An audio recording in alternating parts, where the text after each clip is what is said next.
Shalom, damai sejahtera untuk kita semua. Bagaimana kabarnya anak-anak? Ibu harap kalian baik-baik saja. Nah, anak-anak sekalian, sebelum kita memulai pembelajaran kita, ada baiknya kita berdoa terlebih dahulu. Mari kita bersatu dalam doa, dalam nama Bapa dan Putra dan Roh Kudus. Amin. Puji syukur kami panjatkan kepadamu Allah Bapa yang Maha Baik. Terima kasih Bapa, Engkau selalu menyertai kami dimanapun kami berada. Ya Bapa, sebentar lagi kami akan mulai pembelajaran kami.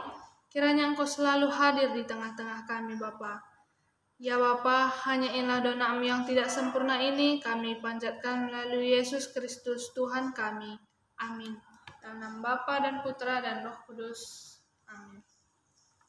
Nah, anak-anak sekalian, sebelum kita melanjut materi kita hari ini, sebelumnya kita belajar materi tentang kerajaan Allah sebagai pokok pewartaan Yesus.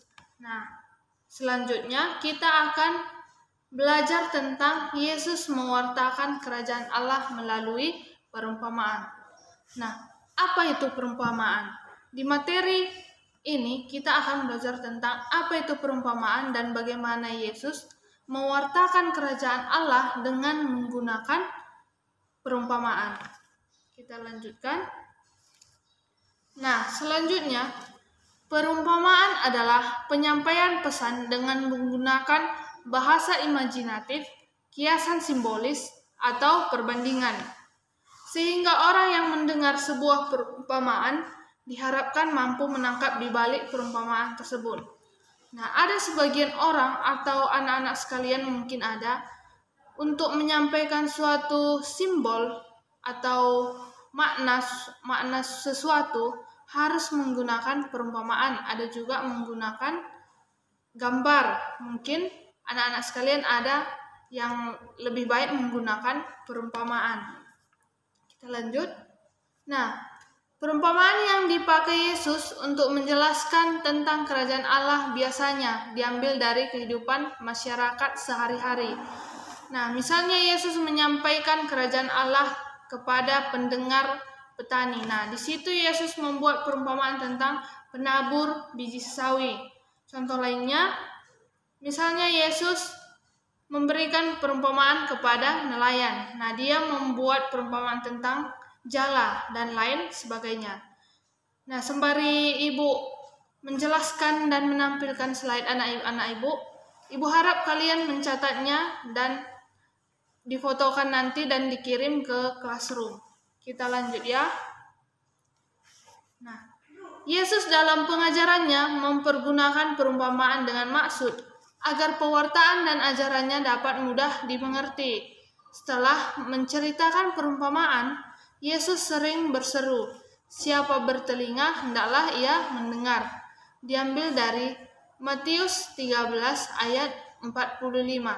Nah, seperti yang dikatakan ibu sebelumnya, perumpamaan itu agar pendengar mudah untuk mengerti tentang perumpamaan yang diberikan.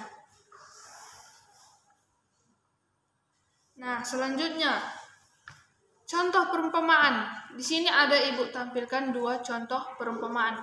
Perumpamaan tentang anak yang hilang. Ini sangat familiar di kehidupan kita sehari-hari atau sering kita dengar. Nah, selanjutnya perumpamaan seorang penabur.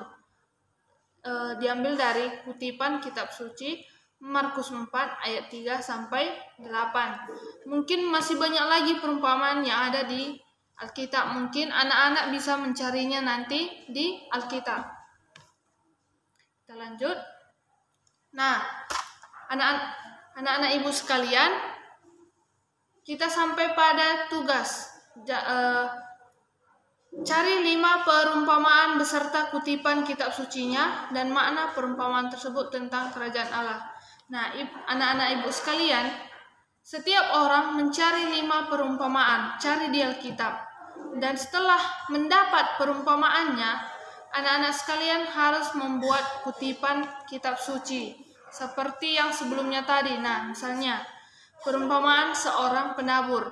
Dibuat di mana kutipan kitab sucinya? Misalnya dari Markus, Lukas, Matius, dan Yohanes. Nah, setelah mendapat perumpamaan, 5 perumpamaan itu, kalian harus mencari maknanya. Apa yang disampaikan Yesus melalui perumpamaan tersebut. Kalian cari 5 perumpamaannya, masing-masing 5. Tidak ada boleh yang sama penjelasannya. Kalau ada yang sama, nilainya 0, dua-duanya 0. Sampai di sini, Ibu harap kalian paham. Kalau ada nanti pertanyaan, bisa dijapri Ibu ke WA Ibu. Nah, baik anak-anak, demikian materi kita pada hari ini. Semoga Ibu harap kalian bisa mengerti apa yang Ibu sampaikan. Kalau belum mengerti, diulang videonya, diputar ulang. Kalau belum mengerti lagi, silahkan bertanya ke Ibu. Ibu bisa, sebisa Ibu akan membantu. Nah, anak-anak sekalian, sebelum mengakhiri pembelajaran kita, mari kita bersatu dalam doa, dalam nama Bapa dan Putra dan Roh Kudus. Amin. Puji syukur kami panjatkan kepadamu Bapa. Terima kasih Bapa atas penyertaan-Mu sepanjang pembelajaran kami. Ialah Bapa yang maha baik, dimanapun kami berada, kiranya Engkau selalu menyertai kami. Terpujilah nama-Mu kini dan sepanjang segala masa. Amin. Dalam nama Bapa dan Putra dan Roh Kudus. Amin. Nah, anak-anak Ibu sekalian, Ibu harap kalian tetap menjaga kesehatan kalian, ikuti protokol kesehatan, pakai masker kemanapun kalian berada. Shalom dan damai sejahtera untuk kita semua.